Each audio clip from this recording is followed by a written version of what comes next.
안녕하십니까. 거짓과 진실의 우종창 기자입니다. 안녕하세요. 태극기 애국민 이진아입니다. 진아 씨가 안 나오시니까 그동안에 궁금해하는 분이 많습니다.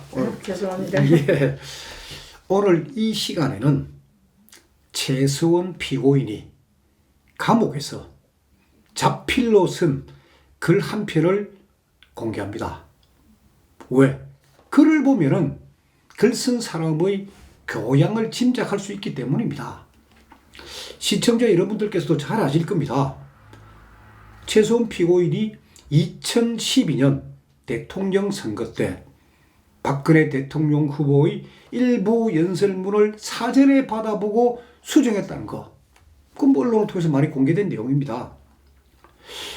그러면은 최수원 피고인의 글 솜씨가 과연 진짜 어떠하기에 박근혜 대통령께서 연설문 수정 작업을 맡겼겠습니까?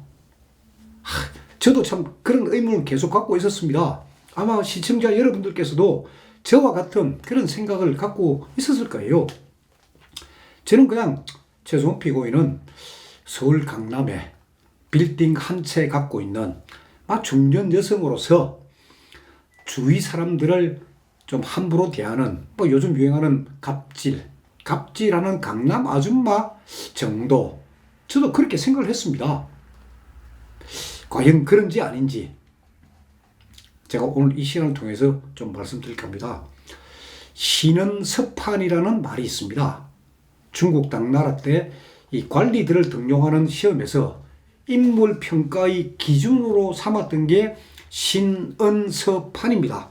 신, 뭐냐? 신체의 모습, 즉 풍채가 어떠하냐, 사람 참 인상이 어떠하냐, 그런 게 신입니다.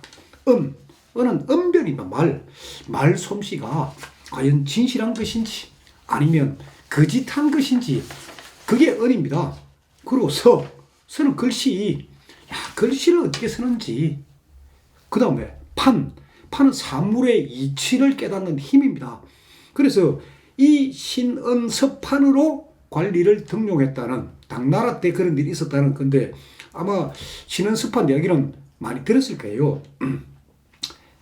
제가 100마디 말로 최수원 피고인이 글이 어떻다는 둥, 행실이 어떻다는 둥, 이런 말로 설명한 것보다는 최수원 피고인이 직접 쓴 글을 있는 그대로 보여주는 것이 시청자 여러분들의 판단에도 도움이 될 것입니다. 여러분들이 보시고 난데, 이 정도 글씨, 이 정도 문장력, 어떤 여자일까? 딱 그거예요. 오늘 공개하는 글은 최수원 피고인이 현재 지금 쓰고 있습니다. 쓰고 있는 회고록의 서문, 머릿글입니다. 머릿글에 해당하는 그런 글입니다.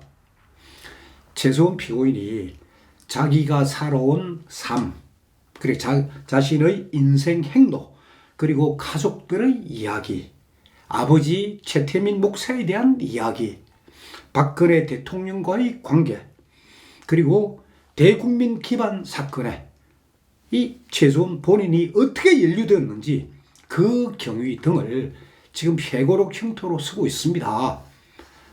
최수원 피고인이 회고록 쓰고 있다는 거 이미 언론을 통해서 공개됐습니다. 진아 씨도 그런 내용 알고 있죠? 그럼요. 지난번에 저도 면회를 갔었지만 그 영치금으로 노트를 샀다는 얘기를 듣고 있었죠.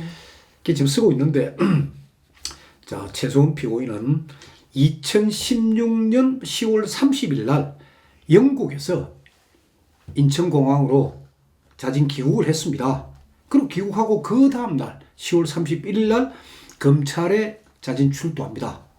바로 자진 출두한 그 즉시 긴급 체포됐습니다. 체포된 이후에 최수원 피고인은 재판이 시작되기 한 석 달 전까지는 거의 매일 검찰청사에 불려가든지 아니면 구치소에서 계속 검찰 조사를 받았습니다. 쉬는 날이 하루도 없었습니다. 심지어 크리스마스 이브 날도 모시고 조사를 받았습니다. 그리고 재판이 시작된 게 2017년 1월 5일입니다. 그 이후에는 일주일에 3번씩 열리는 법정에 그 공판에 참여했습니다. 그러다가 결국 2018년 2월 13일, 지난 2월 13일에 1심에서 징역 20년형을 선고받았습니다. 그리고 올해 5월을 기준으로 치면은 현재 한 19개월째 지금 옥살이를 하고 있습니다. 그래서 최소한 피고인은 1심이 끝나고 그리고 항소심을 앞둔 그 시점에 회고록을 쓰기 시작했습니다. 감옥이란 일반적으로 쓰는 표현이 이렇습니다. 감옥은 어떤 데냐? 춥고 더럽고 자유가 없다. 그런 곳이 감옥입니다. 그 감옥에서 이 글을 쓴다는 거, 이 결코 쉬운 일이 아닙니다. 글을 쓰고 있는 이 가운데 최소한 피고인은 지난 4월 달에 긴급 수술을 요하는 암 진단을 받았습니다. 결국 전신 마취를 통해 가지고 그리고 대수술을 해야 된다. 이런 진단을 받은 겁니다.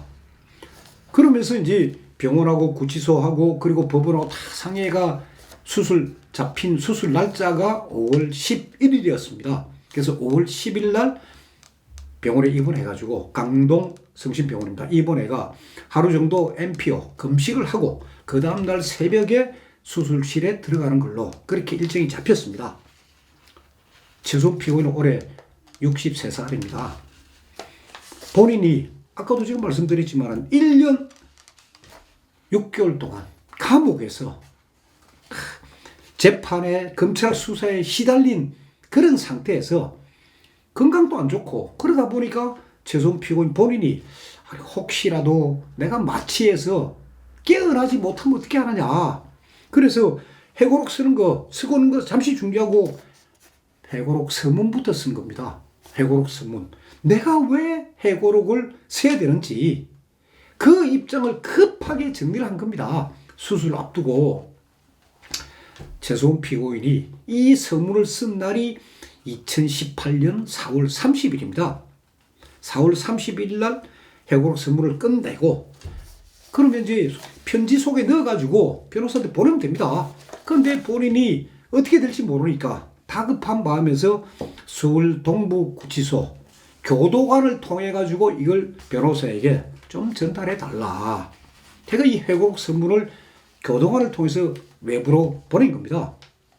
자, 이 구치소에 수감 중인 피고인이 자기가 쓴 어떤 글이랄까 긴급한 연락이 있으면 교도관을 통해야 됩니다. 근데 이건 지금 서문입니다. 서문 글이에요.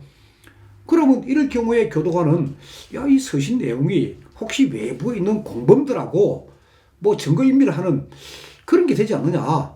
그래서 이 사전 검열을 합니다. 이런 글들은. 그러면 그 피고인이 써서 외부로 내보내는 거 다 검열을 한다는 말씀이신가요? 본인이 쓰는 편지는 검열하지 않습니다. 편지 봉투에 넣어가지고 나가는 거는 검열하지 않습니다. 그러나 긴급한 서신들, 긴급하게 편지 가는데 시간이 걸리지 않습니까? 그러니까 긴급한 서신들은 교도관을 통해서 하면은 반드시 사전 검열을 합니다. 근데 검열을, 이 편지를, 이 서신을 받아본 교도관이 이 글을 읽어보니까 읽어보고 깜짝 놀란 게요. 야, 진짜 글 잘 썼다. 그런 말이 동부구치소에 쫙 퍼졌습니다. 그런 말이. 그래가지고 결국 이게 이경재 변호사 손으로 나왔습니다.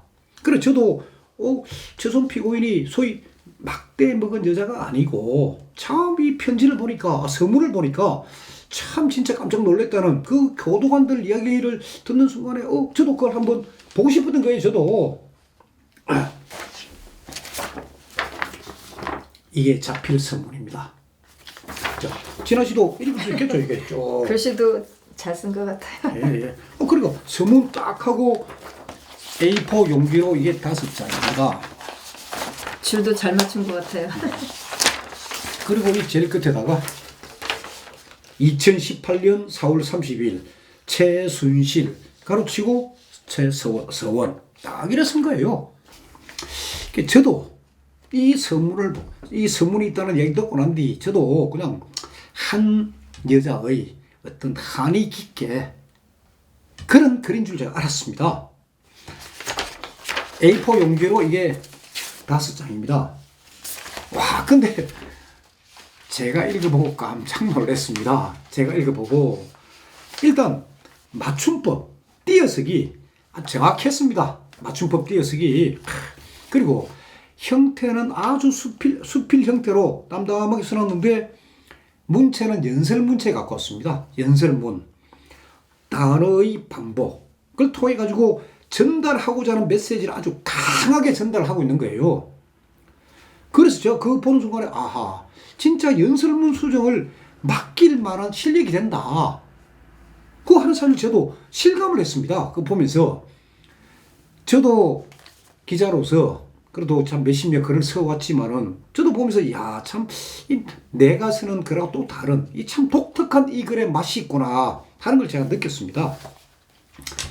지금부터 최수원 피고인이 자필로 쓴 회고록 이 서문 이 들려드리겠습니다. 200자 원고지로 20장 분량입니다. 그리고 이 녹음을 해보니까 총 한 12분 정도 걸립니다. 이 서문은 물론 제가 다 공개합니다. 이 유튜브에 다 공개한데 제가 한자도 안 고쳤습니다. 고칠 필요 없는 거래요. 다만 이제 제가 워낙 사투리를 많이 쓰고 또 방송기자 출신이 아니다 보니까 그래서 제가 이제 저한테 문자도 보내고 뭐 카톡도 보내주는 그런 이 시청자분이 많이 있습니다. 그런 분들께 제가 도움을 요청을 했습니다. 아, 이 선물을 좀 낭송해 주실 분이 없을까? 그랬더만 이제 한 분이 자기가 한번 낭송을 해보겠다. 그래서 그분은 저는 기부 차원에서 이걸 그냥 쭉 녹음해가지고 그래서 제가 받은 거예요. 자, 최수원 피고인의 회고록 서문 지금부터 한번 들어보십시오. 내가 회고록을 쓰는 게 맞는 것인가? 많은 생각과 고민 끝에 펜을 들었다. 세상에 태어나서 너무 억울하게 그동안 당했던 하고 싶었던 말, 참고 있었던 항변, 그리고 무참히 짓밟혀버린 나의 영혼과 삶, 죄 없는 나의 가족들, 나의 글이 없는 것보다는 남아있는 게 세월이 지나 역사가 어떤 평가를 하던 적어도 항변을 할 수 있다는 생각에서였다. 이 글을 쓰면서 그동안 나로 인해 국민들의 마음에 혼란과 충격을 드린 데 대해 사죄드리고 싶다. 그리고 나로 인해 가장 고통받고 역사에 씻을 수 없는 오명과 고통을 드린 박근혜 대통령께 제가 스스로 박 대통령의 결백함과 나라를 위한 애국, 충정심을 알고 있고 마음에 담고 있다고 언젠가는 진실이 밝혀지리라고 말하고 싶다. 그리고 늘 죄 없이 당해야 하는 나의 가족들의 고충과 주변 사람들을 생각하면 구치소의 작은 독방에서 가슴이 저며오고 고통스럽다. 그래서 늘 잠 못 드는 나날들. 나는 누구인가? 정말 비선실세라는 게 있는 걸까? 그 말이 처음에 내 귀엔 생소했고 가슴에 와닿지 않았다.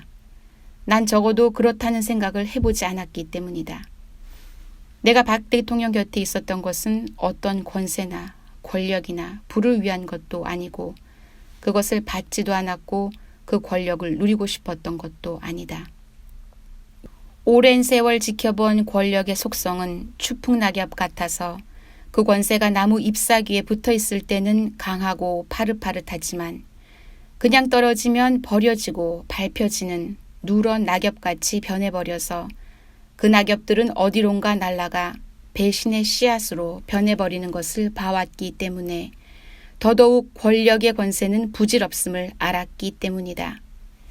1심 재판부의 재판장이 판결의 핵심 취지를 언급하면서 사태의 주된 핵심은 국민에게서 부여받은 권한을 사인에게 나눠준 피고인 박근혜 대통령과 이를 이용해 국정을 농단한 최 씨에게 있다고 판시했는데 나는 박 대통령에게 어떤 실세 자리를 차지하기 위해 자리를 요구하거나 목표를 한 적도 없고 또한 권력을 나누어 받은 적도 없다.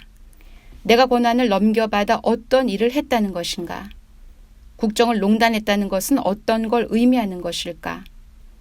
그동안 역대 정권마다 실세들이 존재했고 그들 때문에 구속 수감되는 불운의 역사를 가지고 있었고 지금도 전형적인 실세들에 의해 노골적인 정권이 움직여지고 있지 않은가. 불구덩이에 들어가는 것과 같은 정치를 옆에서 지켜본 나와 우리 가족들은 그것을 혐오했고 그만큼 싫어했기 때문에 권력을 나누고 실세 노력 같은 건 실제적으로 관심도 없었다. 나는 그저 박 대통령의 일들을 도와주고 싶었던 것이고 그것을 나는 신의와 믿음이고 의리였다고 생각했는데 세상은 그걸 그렇게 보지 않은 것 같다. 갑자기 떠돌기 시작한 의혹과 비판, JTBC의 태블릿 보도 사건으로 이미 악성 루머와 마녀사냥은 언론, 방송, SNS에서 퍼지기 시작하고 있었다. 일방적으로 몰고 가는 그 속도는 따라잡을 수도 변명할 여유도 주지 않고 퍼져나갔다. 그것은 내가 누구 아버지의 딸이기 때문에 더 흥미진진하게 퍼져나갔고 박 대통령과 직결된 문제로 의혹은 확신이 되고 있었다. 거리에는 내 이름이 곳곳에 붙어서 날 찾느라고 난리였다. 독일로 가기 전 한 번도 검찰에서 출석을 요구한 적도 없었고 이런 일이 터지리라고 생각도 못했다. 그런데 내가 독일로 도피를 했다는 것이었다. 이미 누군가에 의해서 만들어진 각본대로 움직여지고 있었고 JTBC 태블릿 사건은 아마도 조직적으로 준비했었던 것일 것이다. JTBC의 말 바꾸기, 검찰과 특검의 무리한 수사가 그것을 증명해주고 있습니다. 블루케이 사무실에서 태블릿 PC를 갖고 나왔다는 것은 이사간 빈집에서 금고를 털었다는 것과 같다. 비선 실세, 정말 누가 만들어낸 얘기인지 진실이 밝혀지겠지만 정말 우습다는 생각이 든다. 비선의 의미는 무엇이고 누가 만들어낸 말인가? 나를 이용해서 박 대통령을 죽이려는 것의 시작이자 전초전이었다. 늘상 그래왔듯이. 근데 지겹고 괴롭다. 정권이 바뀔 때마다 늘 이런 식으로 당해야 한다니. 역대 정권에서도 지금 현존하는 정권에서도 누구나 이름 없이 도와주는 사람들은 있었을 것이고 또 있을 것이다. 그들이 다 비선 실세이면 대한민국의 실세는 누구란 말인가? 아마도 돌아가신 아버지의 딸이기 때문에 더 흥미진진하고 사람들도 또 믿기 쉬웠을 것이다. 돌아가신 지 30여 년이 훌쩍 넘은 나의 아버지. 구천에서 쉬지도 못하고 너무 괴롭힘을 당해 영혼이 떠돌 것이라는 생각이 든다. 나를 끔찍이 아꼈던 나의 아버지. 가슴이 아프다. 찢어질 것 같다. 보복의 시작이 끝이 보이지 않는다. 우리 딸의 모든 건 이미 빼앗아갔고 그것도 모자라 당당히 딴 국가대표 선수도 빼앗아갔고 그동안 훈련비를 반환하라는 공문도 왔다. 말도 못하게 선수 권리를 박탈했다. 그 애의 젊음과 꿈은 모조리 사라지고 빼앗아간 것이다. 민주주의에서 말이다. 세상이 변해도 너무 많이 모든 곳에서 굴복하고 있지 않은가. 육체적인 고문보다 정신적인 게 사람을 더 힘들게 한다. 나는 이미 병이 깊어지고 있다. 용인경찰서에서 구치소에 있는 나에게 아버지 묘를 이장하라고 몇 차례 공문이 왔다. 나의 아버지, 불쌍하고 안쓰럽다. 죽은 사람을 또 죽이고 있어 가슴이 메어진다. 내가 여기서 어떻게 하란 말인가. 끝없는 보이지 않는 보복이다. 사회주의에 숙청보다 더하다는 생각이 든다. 정권마다 많은 세무조사가 가족들을 괴롭혔지만 이 정권은 사람을 완전히 뭉개고 계속 때려대고 있다. 무작위로 퍼붓는 세금 폭탄, 재산 몰수에 동원된 세무서, 검찰, 특검, 그 많다던 비자금은 왜 못 찾는지 묻고 싶다. 이게 자유민주주의의 대한민국인가? 내가 사는 곳이 어딘지 묻고 또 묻고 싶다. 정권이 바뀌었다고 해도 너무 심한 보복이다. 난 독일의 페이퍼 컴퍼니도 유럽의 비자금 한 푼도 없다. 이들은 조사를 통해 이미 알고 있을 텐데 입을 다물고 있다. 그걸 떠들어대던 국회의원도 자신 있게 책임 있는 말을 안 하고 있지 않은가. 남의 고통쯤은 보이지 않는 잔인함이다. 자기들만의 축제에 빠져 한 가족의 비극이나 가슴 저림은 눈에 보이지 않는 것이다. 쉴 새 없이 어처구니 없이 갖다 대는 증인들, 무작위로 갖다 내미는 서류들, 한 사건을 검찰은 직권남용으로, 특검은 뇌물로 죄를 씌우기 바쁜 권력의 현재의 실세들. 재판부가 본인들의 손을 들어주기까지 밀어붙이겠다는 것인가? 어떻게 보면 안 됐다는 생각도 든다. 정권의 실세가 되어 그것을 충실히 해야 하여 결과를 얻기 위한 그들의 충성심. 언제까지 그 충성심이 이어질지 지켜볼 일이다. 내가 이 글을 쓰게 된 것이 바로 그런 충성심에 대한, 그릇된 충성심에 대한 나의 분노심이자 진실이다. 난 그동안 한 번도 인터뷰나 이런 글을 쓰려고 하지도 않았다. 그러나 세월이 나를 일으켜 세우고 있다. 살아있어 숨쉬고 있는 나의 가족들이 삼족을 멸하지 않고 숨을 쉬면서 지금같이 도망 안 다니면서 살 수 있게 되길 바라면서, 그리고 수술을 기다리고 있는 내가 건강에 대한 자신과 기억이 자주 없어짐에 이 선문을 먼저 남기며, 이 글들 속에서 그동안 1년 6개월 동안 구속되면서 검찰에서, 특검에서 길고 어두운 터널을 지나온 나의 이야기, 재판 이야기, 그리고 그동안 쌓아왔던 진실의 이야기들, 배신한 이들에 대한 저주, 사람을 잘못 만나 나를 이용한 그들이 불구덩이에 나를 밀어넣은지도 모른 채 당한 나. 어느 날 세월이 가면 진실이 밝혀지겠지만 이 글을 쓰기 위해 용기를 주시고 어려울 때 빗발치는 싸늘한 여론과 시선에도 불구하고 꿋꿋하게 변론을 맡아주신 이경재 변호사님께 진심으로 감사의 마음을 전하고 싶다. 또한 끝까지 동행해 주신 최광휴, 권영광 변호사님, 그리고 이 길이 있기까지 애써 주신 분들께 마음의 감사를 보내면서 2018년 4월 30일 최순실 괄호치고 서원. 자, 이 서문에 보면은 아마 여러분들 다 들으셨겠지만은 회고록을 쓰는 이유가 나와 있습니다. 딱 그거예요. 나의 글이 없는 것보다는 남아있는 게 세월이 지나 역사가 어떤 평가를 하든 적어도 항변을 할 수 있다는 생각에서였다. 항변, 역사를 위한 항변을 할 수 있다는 그 생각에서 이 회고록을 쓰게 되었다 하는 게 나와 있고, 다음에 회고록 그 앞부분에 국민 여러분들께 사죄하는 글도 있습니다. 이 글을 쓰면서 그동안 나로 인해 국민들의 마음에 혼란과 충격을 드린 데 대해 사죄드리고 싶다, 이렇게 표현해놨습니다. 그리고 박근혜 대통령에 대한 미안함이 나와 있습니다.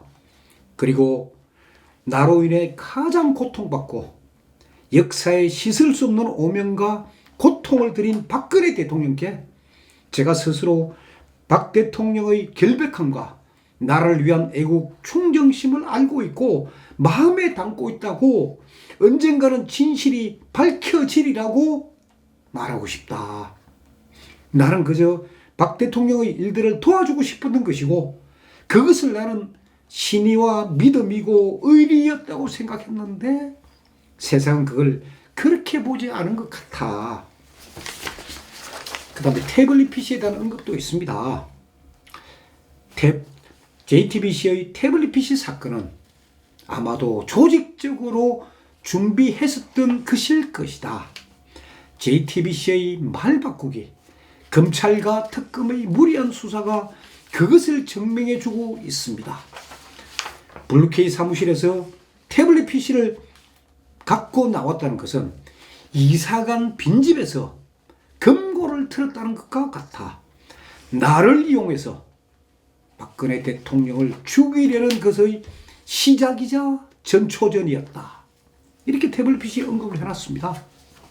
아니, 본인이 이 태블릿 PC를 사용했다면 이런 표현 쓰겠습니까? 그 다음에 시청자 여러분도 궁금하지만은 최소한의 재산입니다. 그래서 자기 재산에 대한 부분도 있습니다. 그러니까 최소한 피고인이 비자금이 해외 300조다, 800조다, 880조다, 별의별 이야기 다 있습니다. 지금 또 종편에서 그렇게 보도를 합니다. 그 부분에 대해서 최소한 피고인 이 서문에 써놨습니다. 그 많다던 비자금은 왜 못 찾았는지 묻고 싶다. 난 독일의 페이프 컴퍼니도 유럽에 비자금 한 푼도 없다. 검찰과 특검과 국세청에서 조사를 통해 이미 알고 있을 텐데 입을 다물고 있다. 그걸 떠들어대던 국회의원, 바로 이름은 안 써놨지만 바로 더불어민주당 안민석 의원입니다. 그걸 떠들어대던 국회의원도 자신 있게 책임 있는 말을 안 하고 있지 않은가. 뭐 대구지방국세청장을 지낸 안원구란 사람하고 팀을 만들어서 독일로 가서 찾겠다고 그 난리를 쳤던 그 국회의원들이 뭘 찾았습니까? 그러면서 이제 남의 고통점은 보이지 않는 잔인합니다. 자기들만의 축제에 빠져 한 가족의 비극이나 가슴 저림은 눈에 보이지 않는 것이다. 그리고 아버지 최태민 그리고 딸 정유라, 이름은 안 써놨지만은 아버지 하는 게 최태민 목사입니다. 그리고 딸은 정유라입니다. 그 부분 또 언급하고 있는데,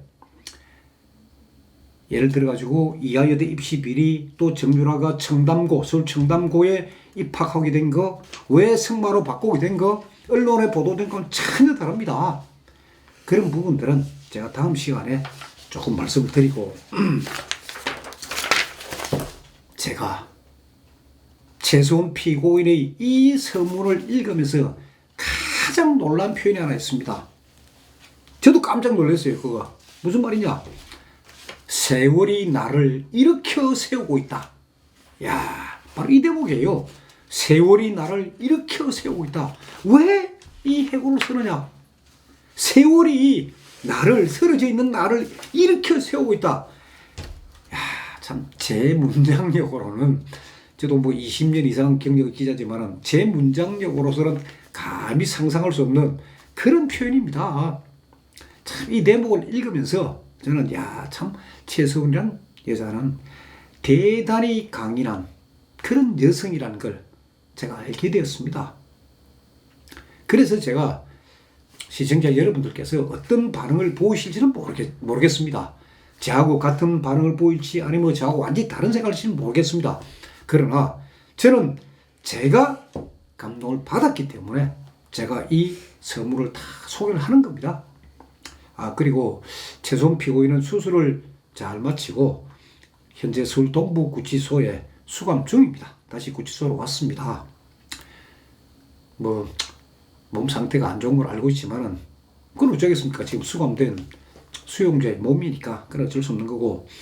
그리고 오늘은 최소한 피고인의 회고록 서문을 제가 알려드렸는데, 거짓과 진실은 대국민 기만 사건, 그리고 박근혜 대통령의 억울한 부분, 죄가 없다는 부분, 그걸 밝히는 작업을 계속해서 해나가겠습니다. 사실 법정에서 지난번에 수술을 받으러 간다고 하면서 최순 씨가 글을 읽었을 때 저는 굉장히 비장하다는 느낌을 좀 받았었고요.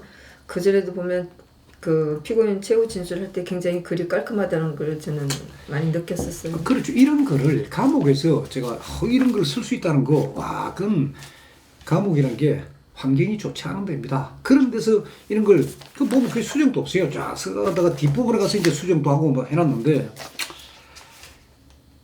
앞으로 대통령 사건도 하지만은 제가 우리 사회에서 진짜 대한민국을 욕하고 비난하는 그런 세력들과 싸우는 싸움도 계속할 것입니다. 지나시고 또 나와주셔서 감사합니다. 네, 감사합니다.